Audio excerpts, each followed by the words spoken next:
neither will the Kia Sportage without its multiple drive modes. The Kia Sorento without its expansive 12.3-inch panoramic display. Or the Kia Telluride without its 3 rows of spacious seating. The Kia SUVs. Kia, movement that inspires. Call 800-333-4KIA for details. Always drive safely. Limited inventory available. Lock in with NBC Sports Bay Area for the most authentic Warriors coverage out there. Tune into Warriors pre- and post-game live, where Festus Ezeli, Chris Bullen, and me, Bonte Hill, break it all down before tip-off and after the final buzzer. Then there's the Dubs Talk podcast, where Monty Poole and I go even deeper with analysis, news, and exclusive Warriors access. And if you want it all, highlights, interviews, breaking news, download the NBC Sports Bay Area app. NBC Sports Bay Area, your home for Warriors coverage. To Curry, pump fake, flyby, 3-ball, got it with the buzzer sounding! You've been listening to Golden State Warriors basketball on the Warriors Radio Network. Presented by United Airlines. For tickets, visit Warriors.com or call 888-GSW-WHO. Don't you wish you were here? This Odyssey Sports broadcast was presented by ZipRecruiter. Looking to hire? ZipRecruiter finds the best candidate for your job fast. Try it for free at Zip.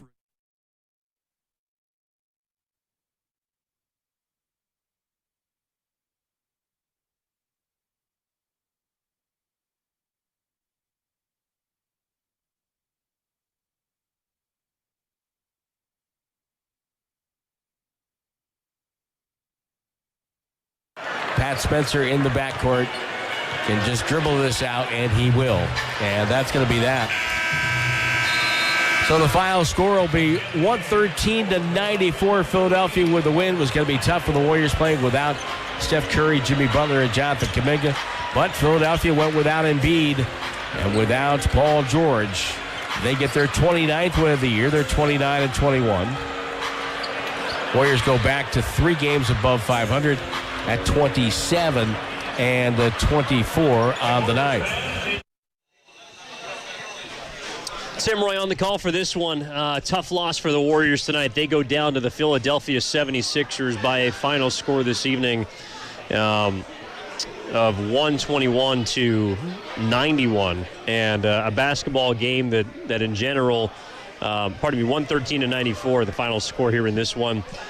Philadelphia catches the Warriors a little debilitated, a little shorthanded, and as you heard from Tim Roy, even without Joel Embiid, Paul George serving his 25-game suspension, the Warriors just simply did not have enough firepower tonight as they only muster 94 points. They only score 39 points of those 94 in the second half and kind of run out of gas. So, this is a game that, to me, is, I think, under the larger umbrella of where this season is going. This was a game where, I thought the Warriors, at least defensively, played pretty well against Philadelphia. This is a team that's been throwing up 120, 125 on the regular in the middle of a West Coast swing. They have a tough road trip. Maxey tonight, I thought the Warriors did a pretty good job of neutralizing him. Felt like they double-teamed him the majority of the ball game, trying to take it out of his hands. He only had 14 points. This is a guy that is a top 5 scorer in the NBA, averages just a hair under 30 points per game. And they basically made the other guys beat them. But the biggest issue was tonight it really didn't take a whole lot for the Sixers offense to beat the Warriors. VJ Edgecombe looked quite impressive. He played nearly 40 minutes in this game, 25, 7, and 7, along with a couple steals. He was a game best plus 27. A super impactful rookie, and what looks like a find for Philly, the first-year player out of Baylor. But outside of that, this wasn't a game where I was left feeling ultimately impressed by Philadelphia. It just felt like the Warriors were a little depressed themselves with kind of what's been going on. And no Curry tonight, no Kuminga tonight, obviously no Butler tonight. And it's one of those games where, look, the Warriors in this kind of similar situation. I think the only difference was back in November when they went to Philly and lost by a point. Someone like Jared McCain wasn't available. But this was kind of the Warriors roster they threw out there in Philly, if not even more shorthanded. and they nearly got a win. And that game, I believe, was 99-98 or 98-97. You know, it was a game played under 100, and that's the kind of defense that they were going to have to play to keep Philly in check and also hope that Philly didn't start making shots.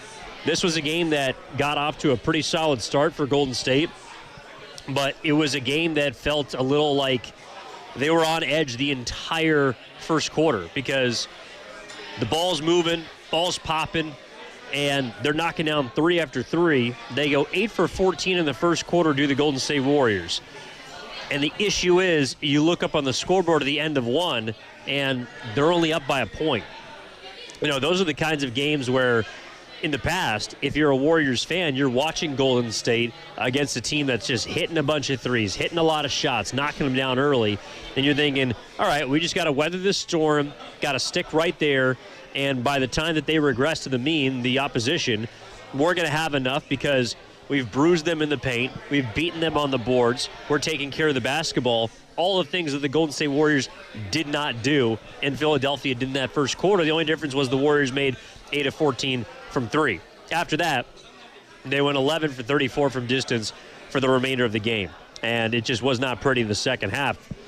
They shot it nearly 40% from deep, but this is the kind of game where the Warriors, in their lack of an interior presence, and I'm not even talking about in the paint, you know, a big man. I'm just saying in general, a guy that can get to their spot inside of the three-point line. And Philly's not a great defensive team, but the Warriors, I want to say there was one kind of highlight play where I remember writing it down at the end of the third quarter. D'Anthony Melton hit a step-back 3, you know, went around the back, took his man off the dribble, hit a step-back 3 at the end of the third quarter with 4 seconds left. And I remember writing down, I think that's the first play where someone's made a play for themselves. You know, the kind of highlight play where there isn't a driving kick necessary, where a guy just took someone off the bounce and got a bucket. Because right now, without Steph Curry and especially Butler, they just don't have a lot of those guys. And so I'm wondering how fans are left feeling after watching a game like that. At 888-957-9570, Warriors wrap up here on 95.7 The Game live at Dumpling Time outside of Chase Center, right inside of Thrive City. They got a fantastic bar setup, incredible food. I myself am going to be digging in some during the commercial break, some edamame, along with some asparagus. And what other vegan options do I have here? Oh, some noodles. And I think they're the Beijing noodles. But the point is, you got to come down here and try some of this food. It's utterly fantastic. The Warriors tonight. This is the kind of game where, and I'm going to be honest, there's 2 ways that you can sort of look at this game. And unfortunately, it felt a little low energy because the Warriors weren't making much happen on offense. I thought they did a pretty good job of keeping Philly in check. And so, you know, if you're looking for one player, one exciting star in this game, it's Maxey, and he didn't really do much. The best player in the game was VJ Edgecombe, who I think proved a lot. And for a lot of hoop heads who do just like watching basketball, that's someone that I'm sure has been on your radar. But it's the kind of game that less than 48 hours from the NBA trade deadline, I think it's the kind of game that makes Joe Lacob, who's sitting there at half court watching all this, it makes him want to do something. Because the reality is, and it's the second part of my takeaway watching this game, is that's the kind of game they're going to play, the Warriors are, if they don't do anything. So if you choose to not make a move at the deadline, whether it's right, wrong, stupid, intelligent, if you don't make a move, that's the kind of game you're okay playing between now and the end of the season. And I'm not saying it's going to happen every night. I'm not saying that it's something that the Warriors are expecting to roll out there. But Steph is going to miss some more games. Thus, you're down already your 2 best players. Kuminga comes back, Kuminga doesn't. On most nights against teams that are relatively at full strength. Philly, again, didn't have Embiid, but they had 2 of their other 3 best players on the floor. It's going to be hard for the Warriors to win those games. It's just going to be hard for them to outscore some of these teams because they don't have firepower. And so, again, I think it's the kind of game you watch tonight and you say, the Warriors got to do something. They have to make a move. And that, to me, is where this gets fantastic. Not fantastic. I think that's where this game gets infinitely more interesting when you look at what it means for the Warriors and what they can do. Because at the trade deadline, I think there's a lot of ways that they can go. And the biggest issue that is, I should say, biggest roadblock that's impeding their progress to doing anything right now is, I think, the guy who they want. And that's Giannis Antetokounmpo. Until he makes up his mind of whether he's going to stay in Milwaukee or whether he wants to come to Golden State or whether he wants the Bucks to trade him to Minnesota, who have been increasing their offer in the last couple of days, or maybe he wants to go to Miami. Until he makes a choice, I feel like the Warriors are going to be handicapped, and it's because that's their dream choice. And unfortunately, they feel like, from my understanding, that they're in a position where they have to have their best offer ready at all times. That means they're not going to make a move to take out a piece of what they can do, to remove part of their assets to go get a smaller piece. Or maybe it's a Jaren Jackson Jr. type piece who cost 3 first-round picks. But when you make that kind of move, you automatically lessen your ultimate offer for someone like Giannis, who it's been reported the Warriors have tried to go after him with an assortment of first-round picks. 4 is the number that I've heard floated, combination of unprotected and swaps. Draymond Green is in the mix, Brandon Podziemski, Jonathan Kuminga, and another filler. So the Warriors are one of the few teams that can make a head-to-head deal with Milwaukee, and that's their in. And the question is, what is Giannis going to do about it? All right, you're listening to 95.7 The Game, KGMZ FM at HD1 San Francisco, always live in the free Odyssey app, Twitch, and YouTube, powered by First NorCal Credit Union. Evan Giddings again here on Warriors Wrap-Up from Dumpling Time Live. 888-957-9570 is the number if you want to get in on the conversation. What are the Warriors to do after watching that game? To me, how I'm feeling about it at the deadline is you have to find something that other teams want. And it's twofold, right? I'm kind of under the assumption that they're not going to get Giannis, and maybe it happens this summer. But the thing about it is, if you're looking around the players that have been moved, right? James Harden to Cleveland, that makes sense for both sides, right? Clippers get a young point guard. Granted, Garland's been injury prone, and that's kind of been his problem with Cleveland and why I think they haven't realized their potential. He's been in and out, has been injury prone, so he goes to the Clippers. So they get a younger point guard. Harden is able to help Cleveland now because, for whatever you think about Harden and his shortcomings in the postseason and in big games, he's generally available, even at age 36, and is going to help them more than a guy who's not on the floor. Now, the Jaren Jackson Jr. deal, to me, is Utah really trying to kind of expedite this process back to contention. And I think kind of puts, I don't want to say the clock on someone like Will Hardy or Danny Ainge, but clearly they believe that next season, if they bring back Walker Kessler, who's a restricted free agent, that front line of Jaren Jackson Jr., Larry Markkinen, and Walker Kessler, along with an emerging guard like Keontae George, is going to be good enough to compete. I, for one, unless the Warriors make a move or kind of mix up this roster, I would be going into next season being worried that Utah might be better than you next year. And that's part of it, too. There are other teams that are, I don't want to say bottom feeders, but have been bottom feeders in recent years that are now starting to catch up to the Warriors. And it's a result of them deteriorating before our eyes, but also an unwillingness to do anything about it, to either stand pat at the trade deadline, keep your picks, try and get a good pick, luck out in the lottery, and move forward that way. But the rock and hard place that I find the Warriors being between is the rock of the inevitability that you're not going to be very good. But the hard place is you've already won enough games that if they're along this track right now, right, you extrapolate the 2-5 record over the second half of the season, you're still going to be a close to 500 team. You're not going to be bad enough to sink to where you need to be in the lottery to get one of those top picks unless you luck out like Dallas did last year. And you're not really good enough to, even if you somehow get out of the play-in, challenge one of those top 2 seeds should you sneak into the 7-8, which they are right now, maybe you beat Phoenix or someone else who falls. And then obviously if you fall to the 9-10 game, which to me is the way that this thing is trending, I don't know how much further they can go below because there's also other teams that want to be worse than them.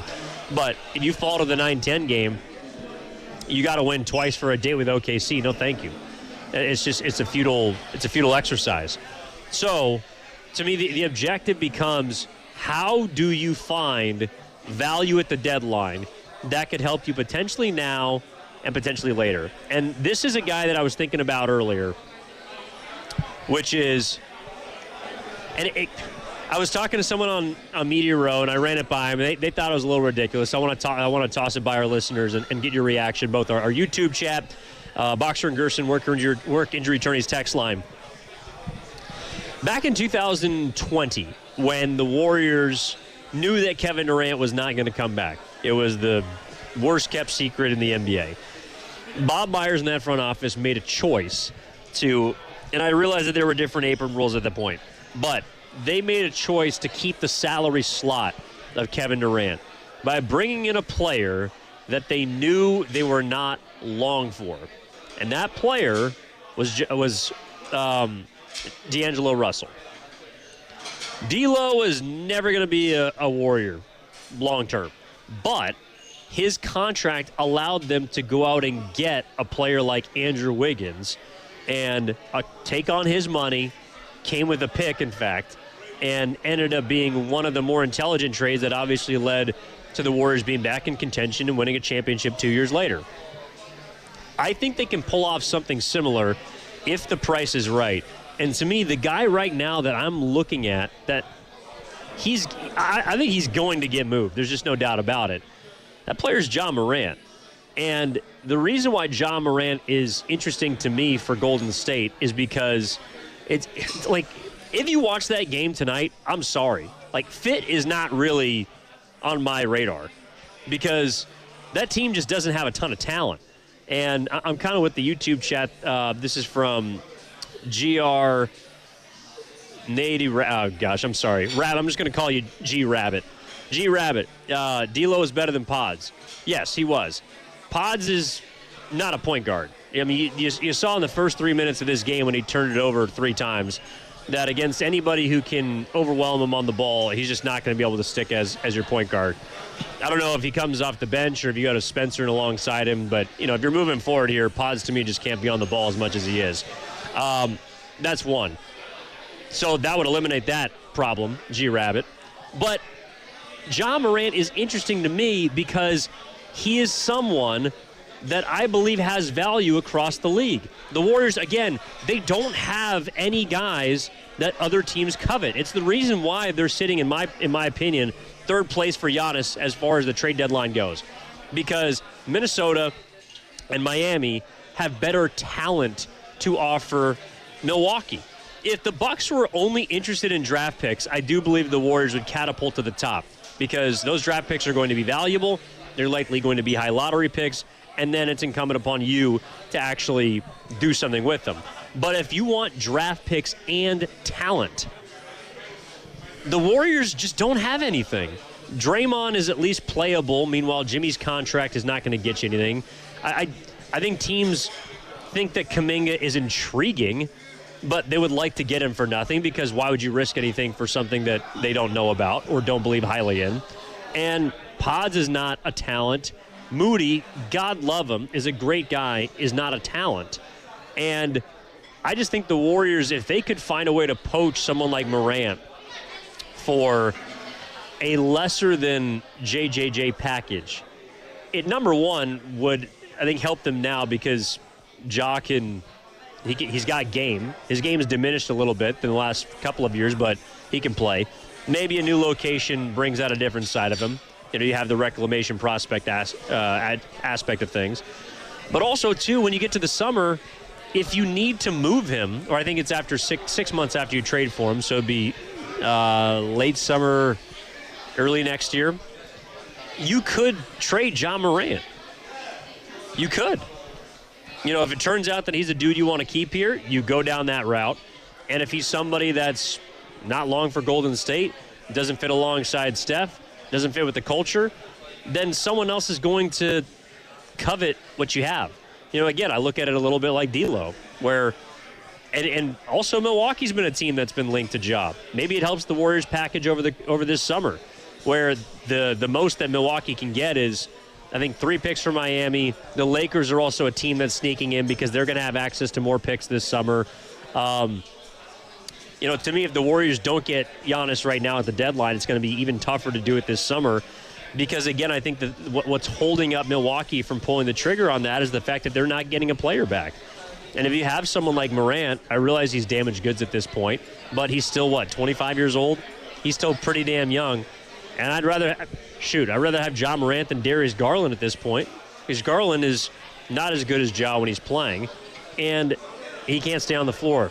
So I think that's the kind of guy. I'm not saying Morant's the end-all, be-all, but a player like that where the Warriors could find a way to use him now and then make the choice, or have the player make the choice for you about whether or not you want to keep him longer beyond this summer.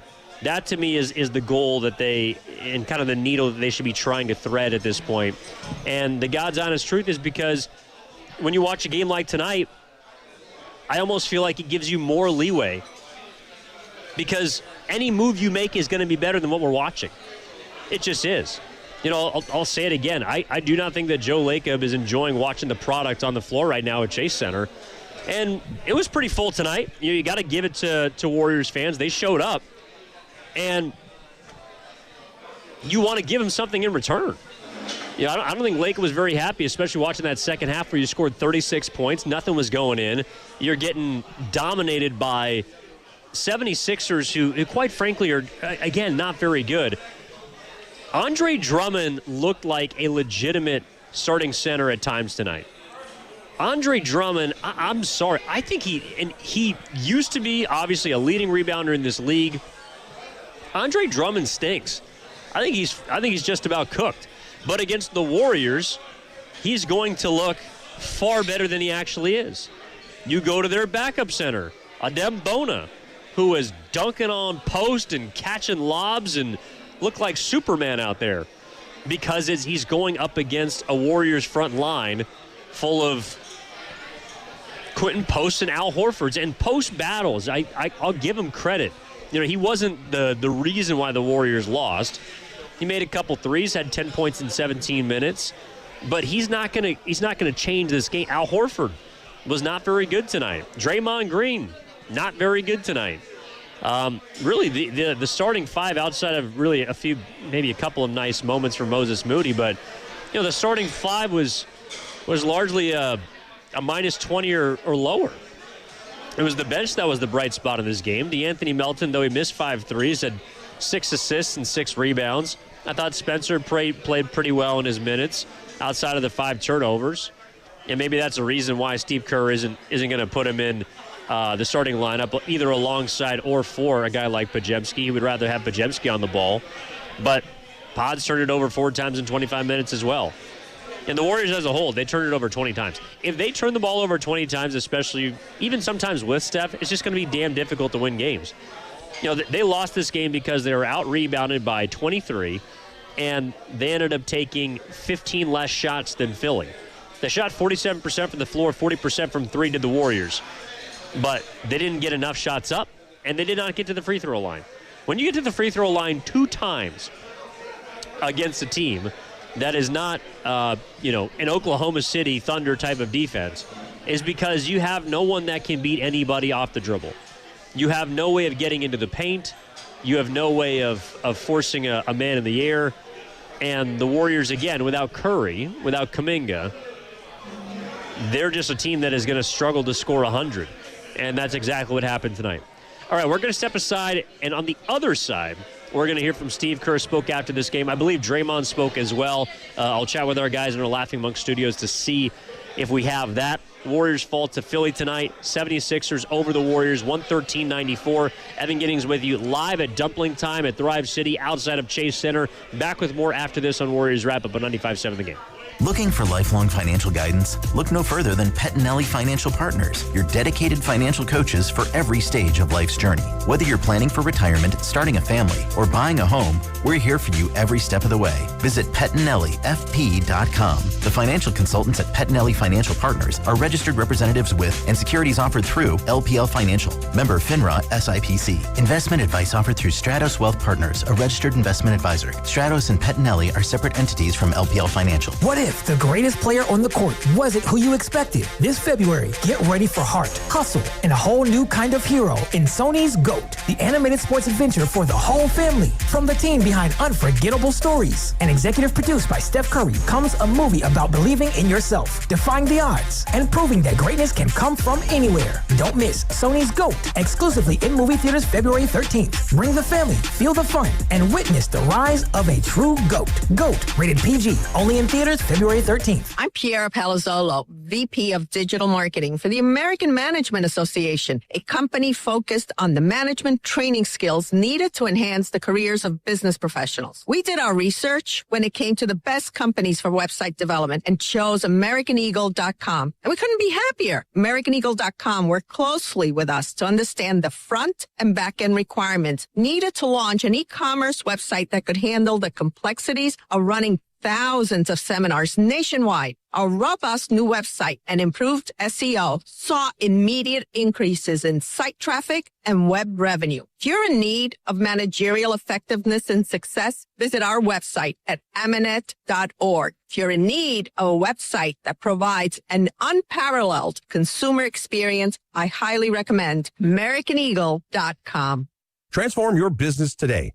Dial 877-WebNow1 for a free digital consultation with AmericanEagle.com. Neuropathy is a debilitating condition that is sometimes misdiagnosed. Symptoms can include pain, numbness, and tingling in your hands, legs, and feet. Neuropathy is a progressive condition that only worsens unless you get effective treatment. SF Bay Wellness is a leader in neuropathy reversal and uses FDA-cleared, non-invasive electric cell therapy to restore nerve function with no injections, no drugs, and no surgery. The treatments have a 95% success rate. If distance is a factor, ask about our virtual consultation option. Call SF Bay Wellness at 844-94-NERVE for the $99 neuropathy evaluation and receive a personal treatment plan that is tailored to your needs. Don't wait another day. Call 844-94-NERVE. That's 844-94-NERVE. Why keep suffering with the painful symptoms of neuropathy? You deserve to live a pain-free life.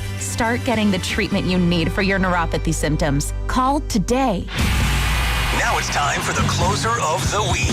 Presented by LiftMaster and RNS Doors. Turn your garage into the envy of the neighborhood. Visit rnsdoors.com. This week's closer comes from Patrick from Alameda.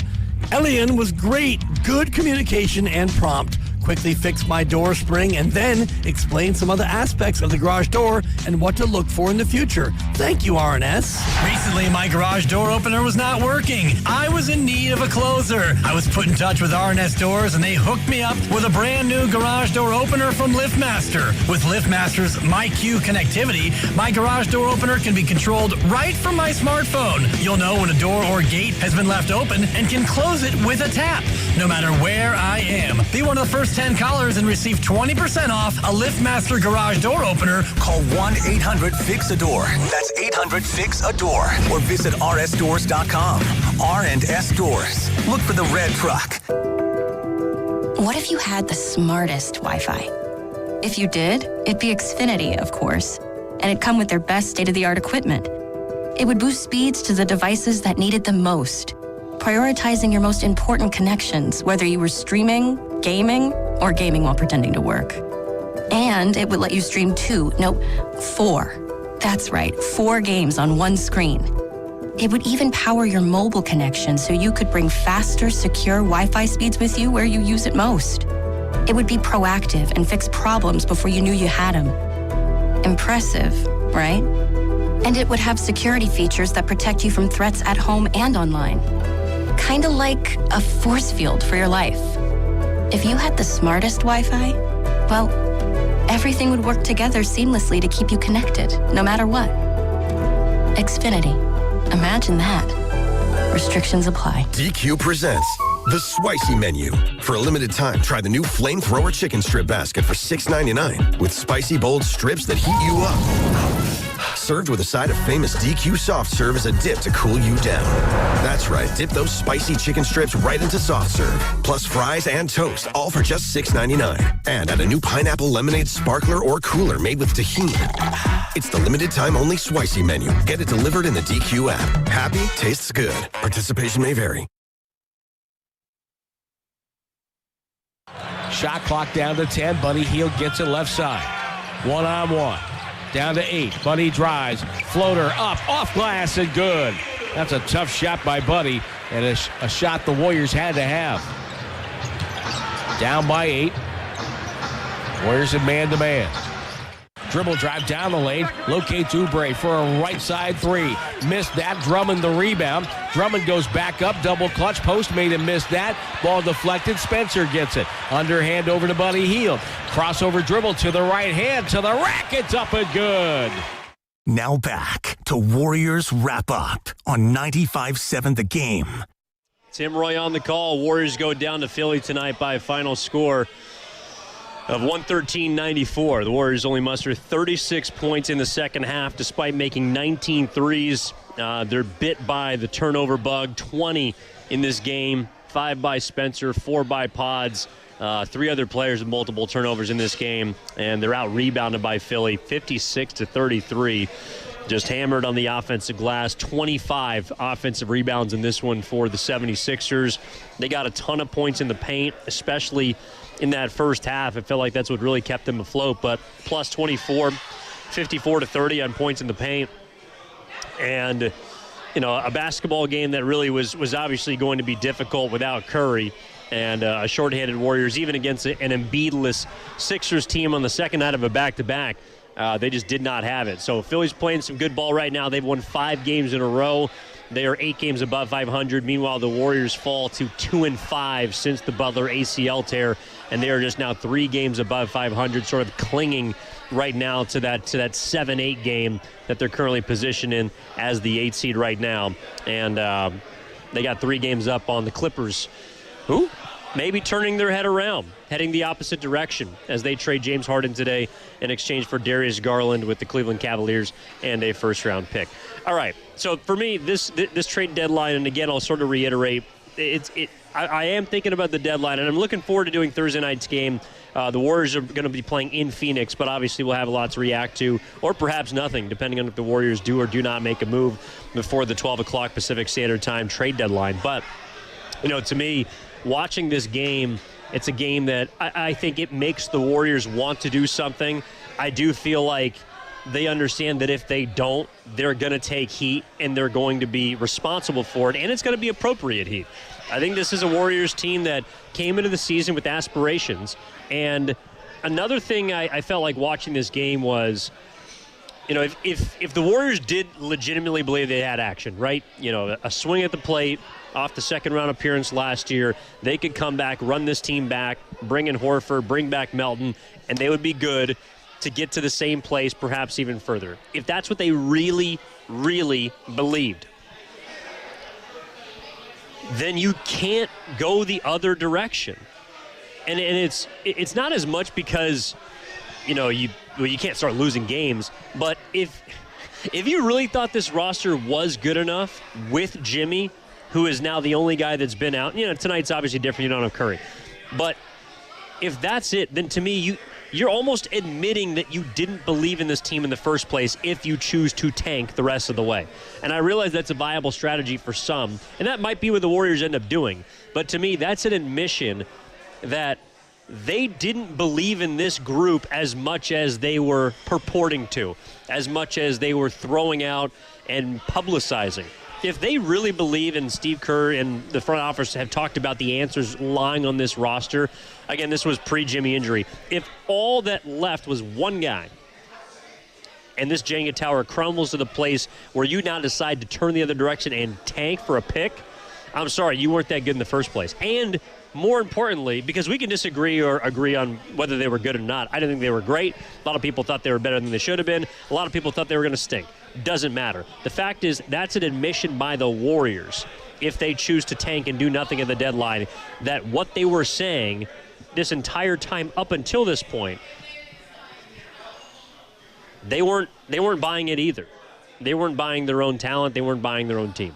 So that's another reason why I think they kind of have to make a move. At the very least, to, I don't want to say double down on this group, but if you think that they're competitive, go help them out. Also, I'm sorry, it's going to be hard to watch that kind of product for the rest of this season if you don't do something. And you put even more pressure on yourself to make a move this summer, whether it's Giannis or someone else. We're going to do this dance again over the summer. And then if you enter next year without anything, then you're really left at the dance without a partner, which is what it felt like they were tonight without Butler and Curry.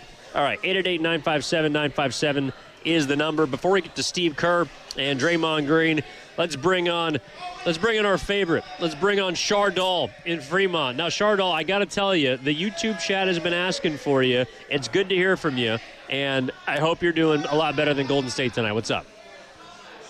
Hi, Evan. I'm a big fan of your YouTube channel. You make some great content videos on the platform. As the Golden State Warriors suffer a 113-94 loss tonight against Philadelphia 76ers, man, it was a brutal loss. I mean, like, you never like to see without Steph Curry, without Jimmy Butler. That's not something you like to see this team, but they got outplayed. They got out-hustled by impressive Philadelphia 76ers team consisting of Adam Bona, Jared McCain, and Quentin Grimes. I mean, the Sixers are a good basketball team. I mean, they're dangerous. I mean, they'll make you pay if you get on them. But I think they had so many chances to win this game tonight, and they failed in every opportunity that was given to them. But it was great calling to Warriors wrap up, and I'll definitely call next time. My dog, Chardal. Call Thursday, baby. I need to hear from you. In fact, I need to hear from everybody on Thursday if the Warriors make a move, or maybe if they don't, because I'll have some stuff to say about that. I feel like, it's kind of the last impression before they can do anything. And if there's an impression left in your brain, it's this can't be the team for the rest of the season. It just can't. And I'm not saying you can go get Giannis, but again, I feel like there has to be some sort of answer out there for what to do. I don't believe that Joe Lacob is going to stand pat and watch this team play for the second half of the season after the All-Star. I just don't see it, because I feel like the team, number one, is better than what they showed. Number two, it does, I think, make a difference when you go there, watch it live, and feel just the lack of excitement and sort of energy in the building. That, to me, is a big factor in this, especially to the owner.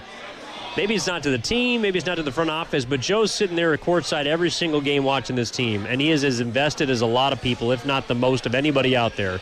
And I just don't believe that he's going to go down without a fight for the rest of this season. He's not going to do anything desperate. He's not going to do anything stupid. But I do believe the Warriors and they have to do something, because tonight wasn't it. All right, let's go to Steve Kerr, the head coach of the Golden State Warriors, spoke after this one.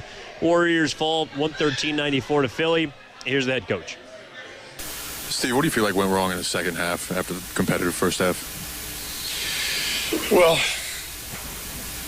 I mean, they got every offensive rebound. That was the story of the game, and 24 offensive boards, and then we turn it over 20 times. There's no way you can win a game losing the possession battle like that. I mean, they got 15 more field goal attempts than us, and 19 more free throws. So just a lack of physicality.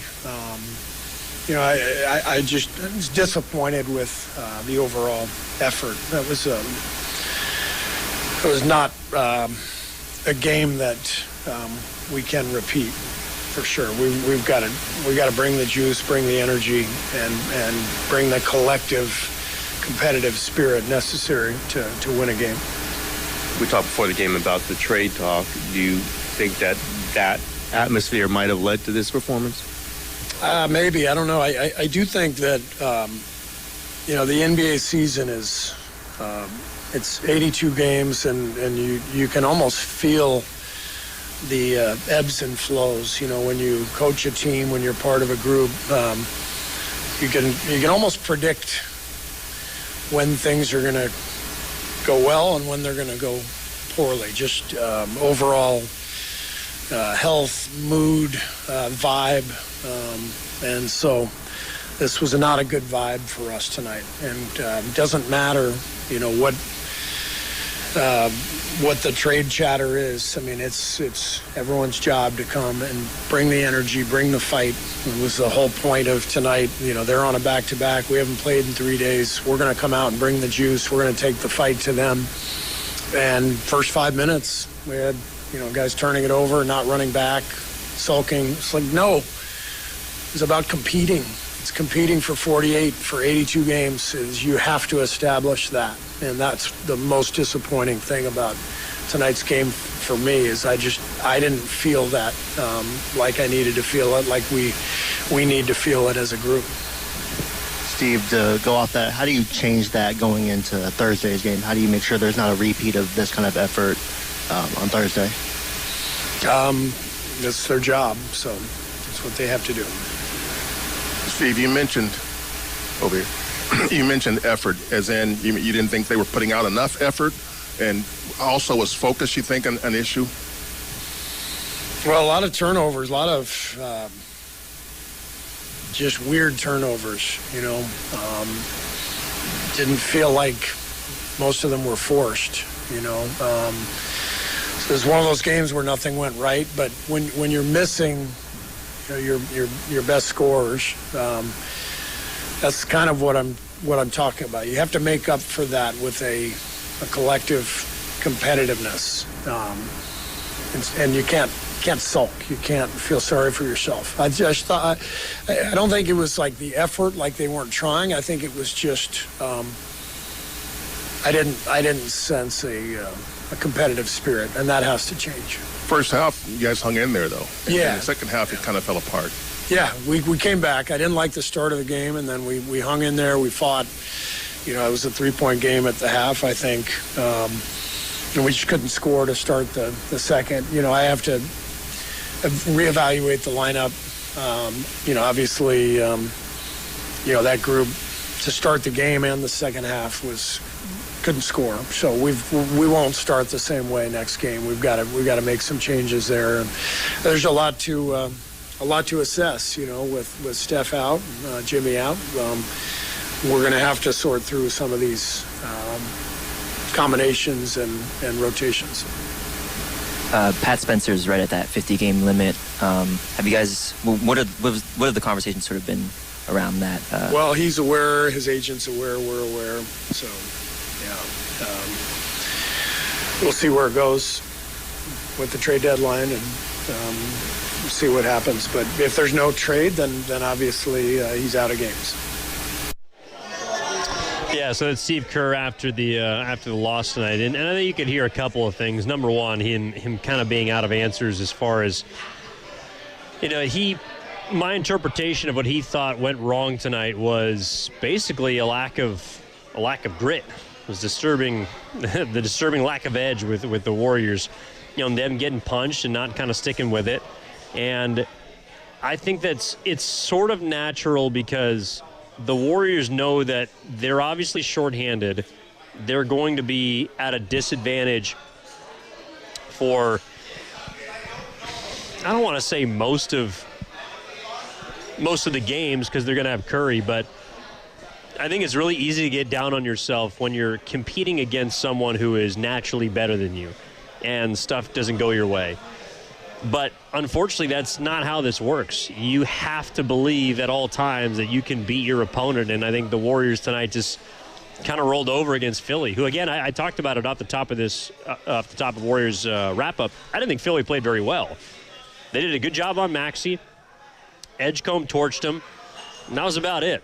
They basically just got pounded on the glass. They missed a ton of shots, didn't fight for loose balls outside of the first quarter, and as a result, when you get beat by 23 on the glass, plus 23 on points in paint, you're not going to win those games. So I think that Kerr is looking for the front office, and it feels like we've been in this spot the last 2 or 3 off seasons, or 2 or 3 deadlines, where the team is, I don't want to say reeling, but they're a little lost. They need something to kind of refocus them. Kerr is having trouble getting what basically he wants, which I think effort on a nightly basis. And this is where he's looking at the front office to do what it needs to do. And to me, the biggest indication that the Warriors are looking beyond this season and looking to make wholesale changes is the fact that they are dangling Draymond Green, which is something they have not done before. If you listen to Warriors Live, I described the scenario in which the Warriors nearly traded him to Memphis in a sign-and-trade deal before they ended up giving him that 4-for-100 deal at the end of 2023. But now the Warriors have another choice to make. Do you trade Draymond Green, and do you start to kind of rework this machine to, as best you can, be competitive in the present and in the near future for Steph Curry? I'm not sure the Warriors are there yet, but the fact that they're even considering it means that they are considering anything and everything. And that, to me, is the only way to get out of this thing, is to think outside the box, try to be imaginative, get creative at the deadline. And that's why, again, if it's a player like Ja Morant, that would not insult me one bit. And it's not as much about the player Morant as it is the prospect of having somebody or a talent that another team wants. To me, the Warriors at this deadline, if they're going to make a move, they should be in the business of acquiring talent. They've been in the business of maintaining salary slots. They've been in the business of hoarding some of their assets. They've been in the business of overvaluing their own. They have not been in the business of acquiring talent outside of Jimmy Butler. And that was one that was there for the taking. He was relatively cheap, didn't cost the Warriors a bunch. Outside of that, I just haven't seen a move the Warriors have made, whether it's an offseason signing, a trade, or anything, that has moved the needle. And that, to me, is what they got to try and get after at the deadline. If it's a young talent, an old talent, heck, maybe it's Kawhi Leonard. That personally wouldn't excite me too much because he's old. But maybe it is a guy like Kawhi, if they could pluck him from the Clippers, who are clearly in sell mode because they just traded James Harden to Cleveland. I think there's a lot of things the Warriors can do. But to me, a game like tonight is a reminder of what will inevitably happen again should you do nothing. If you do nothing, you open yourself up to not a possibility, but a probability that a game tonight against the 76ers in which you scored 93 points and got only 36 of them in the second half is probably going to happen again. Because Curry's going to miss games. There are going to be guys in and out. And against a team with any semblance of talent, you might have a night like this. And that's just the reality. And credit to a lot of Warriors fans, again, that showed up tonight to Chase Center, continue to watch and root for this team. And I know that there are Warriors fans that will do that, even if the Warriors do nothing. But to me, a game like this is just a reminder that action is all but necessary. Not to turn this team into a title contender, but to create a product worth watching. I think that is important for someone like Joe Lacob. And that's kind of how I'm feeling walking away from this game. All right. That'll do it for us here on Warriors Wrap-Up. I know we were a little bit choppy on our feed on YouTube, but I appreciate everybody tuning in tonight. Appreciate everybody who called in at 888-957-9570. Tomorrow, keep it locked and loaded. We're going to be live on Radio Row. We got a lot of great guests coming up. Former GM of the Raiders and NFL Network guy, and Mike Mayock, I believe, is going to be with Steiny and Guru tomorrow. I think Emmett Smith, I don't know if he's Friday or tomorrow, but I know he's going to be with Steiny and Goo at some point in the mornings. I believe Jerry Rice is hopping on. We already had a bunch of big guests today. That was a lot of fun. Baron Davis, Warriors, great, obviously. Stopped by and hung out with the boys during the midday show. So impromptu interviews like that are going to be all day long tomorrow. We'll talk about the Dubs. We'll get into some Super Bowl stuff. And, of course, we'll get you prepped and primed for the NBA trade deadline at 12 o'clock Pacific Standard on Thursday, February 5th. So all that ahead. Next time the Warriors play will be against the Phoenix Suns. 6 o'clock tip. I'll be right there with you. Tim Roy's got the call on 95.7 The Game. And big thank you to Cam Williams. A big thank you to our guys chopping it up for us in the back, making us sound great. And in the meantime, my name is Evan Giddings saying so long from Dumpling Time at Thrive City outside of Chase Center on 95.7 The Game. We'll talk to you next time. Exit out about a Fresca X at Swollen Dome. Jason Smith, Mike Harmon live from the Fox Sports Radio studios. Time now to find out what's trending in the wide world of sports from special delivery Steve DeSager. Steve-O, what do you got for us?